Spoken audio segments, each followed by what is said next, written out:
दोस्तों, एक बार फिर से स्वागत है आपका फैक्ट टेल की इस वीडियो में। दोस्तों, आज की इस वीडियो में हम बात करेंगे भूटान के बारे में। भारत का एक प्रिय मित्र जो कि भारत और चीन की सीमा में लगा हुआ है। इसे दुनिया के सबसे खूबसूरत देशों में गिना जाता है। दोस्तों, इसे थर्ड ड्रैगन की भूमि के रूप में भी जाना जाता है। पूर्वी हिमालय में स्थित भूटान एक ऐसा देश है जिसे हमें और आपको जरूर घूमना चाहिए। वैसे अगर आपके फ्यूचर में प्लान्स है भूटान के लिए और फिलहाल आपको कोई आइडिया नहीं है भूटान से रिलेटेड, तो इस वीडियो को जरूर देखिए। आपको इससे कुछ ना कुछ नया सीखने को जरूर मिलेगा।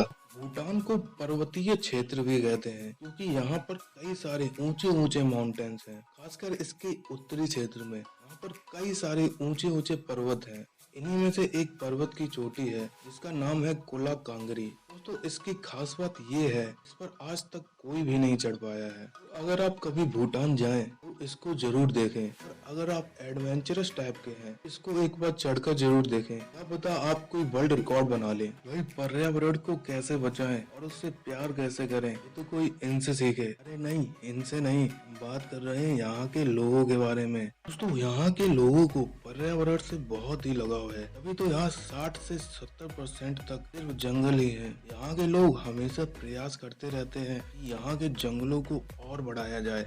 लोगों का मानना है धरती पर 60% जंगल का होना काफी जरूरी है। शायद इसीलिए ये लोग अपने देश में जंगल को और बढ़ाने में इतना जोर लगाते हैं। वैसे आपको बता दूं, यहाँ के ज्यादातर लोग खेती पर ही निर्भर रहते हैं। दोस्तों, भूटान के राजा जिनका नाम और फोटो अभी आप देख रहे हैं, इससे रिलेटेड कमाल की बात ये है कि ये सबसे कम उम्र के राष्ट्राध्यक्ष बने हैं। भूटान की राजधानी का नाम थिम्पू है। वो भूटान के पश्चिम केंद्रीय भाग में स्थित ये भूटान का सबसे बड़ा शहर है। वैसे आपको बता दूं, भूटान की राजधानी फिलहाल तो थिम्पू नाम से जानी जाती है। पहले इसे थिम्बू नाम से जानते थे। तो मुझे तो दोनों सुनने में एक जैसे ही लगते हैं। आपको क्या लगता है? बात करें यहाँ के राष्ट्रीय खेलों के बारे में तो यहाँ के दो राष्ट्रीय खेल हैं। पहला तीरंदाजी और दूसरा डार्ट्स।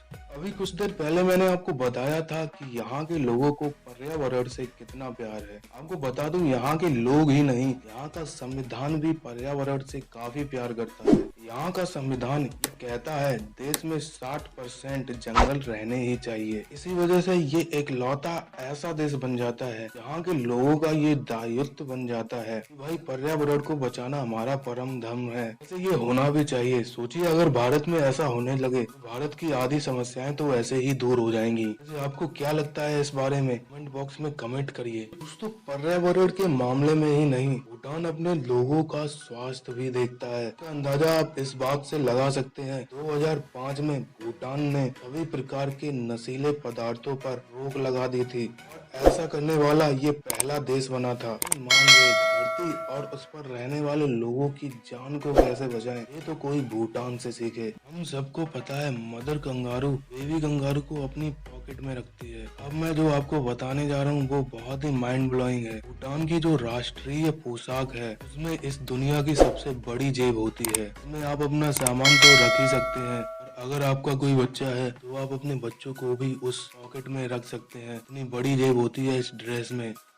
बात करें भूटान की मुद्रा यानी कि भूटान के रुपए के बारे में, तो ये भारत के बराबर ही है। अगर आप भूटान घूमना चाहते हैं तो आपको ज्यादा रुपए खर्च नहीं करने पड़ेंगे कंपेयर टू अदर कंट्रीज। यहाँ पर आपको काफी रुपए खर्च करने पड़ सकते हैं। यहाँ आप एक बजट में भी ट्रेवलिंग कर सकते हैं और यहाँ के खूबसूरत नज़ारों का आनंद उठा सकते हैं। यहाँ पर एक घंटे में सबसे ज्यादा पेड़ लगाने का रिकॉर्ड बन चुका है, जिसमें 100 लोगों ने एक घंटे में 49,672 पेड़ लगाए थे। वैसे यहाँ का जो आधिकारिक धर्म है वो बौद्ध धर्म है। यहाँ के लोग बौद्ध धर्म को सबसे ज्यादा मानते हैं। यहाँ पर प्लास्टिक की थैलियों पर भी बैन लगा हुआ है। ये लोग कागज के बैग का उपयोग करते हैं अपनी रोजमर्रा की जिंदगी में। वैसे इन सब बातों को सुनकर हमें अंदाजा हो ही गया है तो इसको सबसे खुशहाल देश का नाम दिया गया है। पर्यावरण और इंसान दोनों के लिए ही जो चीजें हानिकारक हैं उन सभी पर यहाँ बैन लगा हुआ है।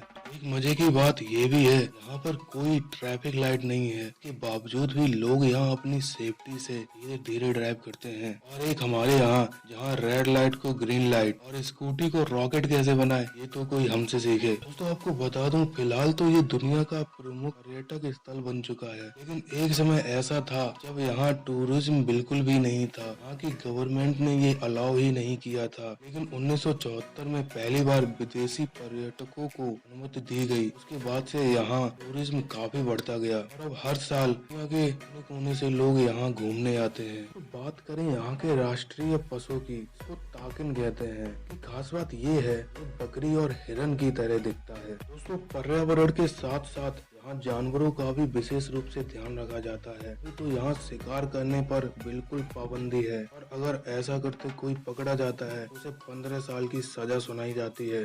दोस्तों भूटान से ही जुड़ी एक बहुत ही मजेदार बात आपको बताता हूँ। दोस्तों हमारे यहाँ रिवाज है कि यहाँ जब भी शादी होती है तो लड़की अपना घर छोड़कर लड़के के यहाँ जाती है, लेकिन यहाँ पर तो बिल्कुल ही उल्टा है। यहाँ पर लड़का अपना घर छोड़कर जाता है लड़की के यहाँ जब उनकी शादी हो जाती है। वैसे हम सभी लोगों को हर साल अपने जन्मदिन का तो बड़ी ही बेसब्री से इंतजार रहता है और जब हमारा जन्मदिन आता है तो बड़े धूमधाम से मनाते भी हैं।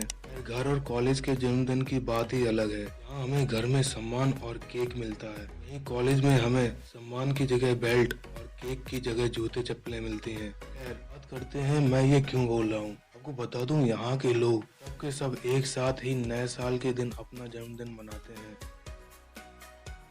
तो दोस्तों आपको ये वीडियो कैसी लगी कमेंट में जरूर बताइए और इस वीडियो को लाइक कीजिए और इसी तरह की वीडियो फ्यूचर में भी देखने के लिए इस चैनल को सब्सक्राइब जरूर कर लीजिएगा।